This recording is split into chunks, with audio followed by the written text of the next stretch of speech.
Assalamualaikum warahmatullahi wabarakatuh. Kami dari kelompok 5 akan mempresentasikan tentang sistem kompensasi karyawan. Sistem kompensasi karyawan.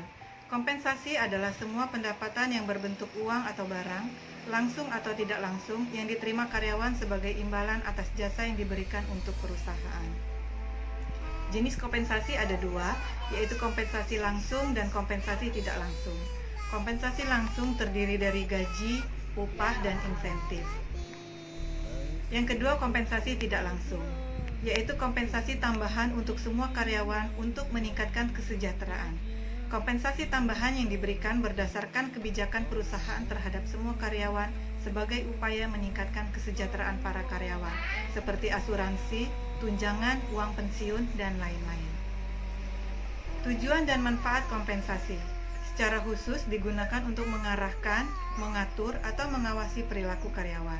Kemudian hasil yang diharapkan adalah karyawan yang tertarik untuk bekerja dan termotivasi untuk melakukan pekerjaan sebaik-baiknya bagi organisasi. Selanjutnya akan disampaikan oleh pemateri yang kedua. Tujuan dan manfaat kompensasi. 1. Menjalin ikatan kerjasama formal antara perusahaan dan karyawan. 2. Karyawan dapat memenuhi kebutuhan dan memperoleh kepuasan kerja.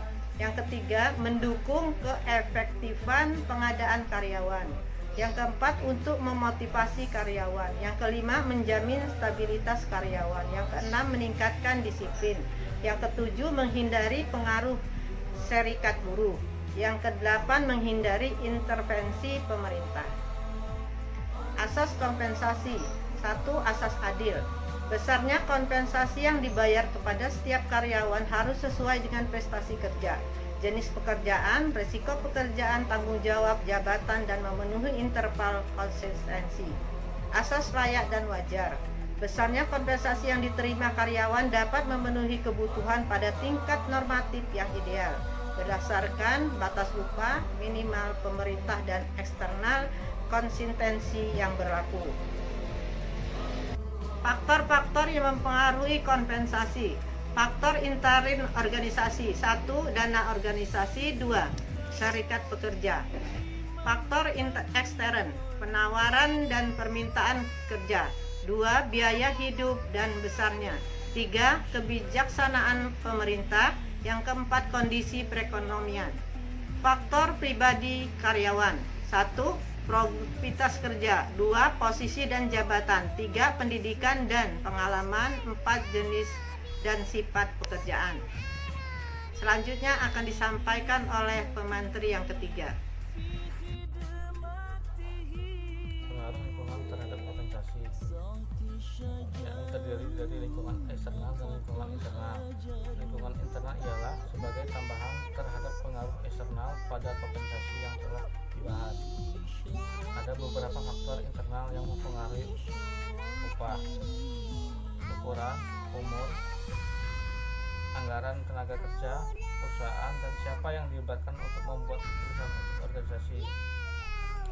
Lingkungan eksternal. 1. Pasar tenaga kerja, kondisi ekonomi, peraturan pemerintah dan serikat pekerja. Tahapan penentuan evaluasi. Tujuan manajemen kompensasi bukanlah membuat berbagai aturan dan hanya memberi petunjuk saja, namun semakin banyak tujuan perusahaan dan tujuan pemberian kompensasi juga harus diikuti dengan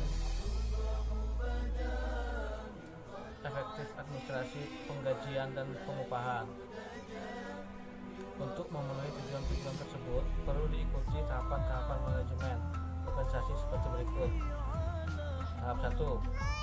Mengevaluasi tiap pekerjaan dengan menggunakan informasi analisis pekerjaan untuk menjamin keadilan internal yang berdasarkan pada nilai relatif setiap pekerjaan. Tahap 2. Melakukan survei dan upah dan gaji untuk menentukan keadilan eksternal yang didasarkan pada upah pembayaran di pasar kerja. Tahap 3. Menilai harga tiap pekerjaan untuk menentukan pembayaran upah yang didasarkan pada keadilan internal dan eksternal. Tantangan-tantangan dalam organisasi terdiri dari 1. Tujuan strategis. 2. kedua, tingkat upah berlaku. 3. Kekuatan serikat pekerja. 4. Pemerataan pembayaran. 5. Penyesuaian dan strategi kompensasi. Keenam, kendala pemerintah.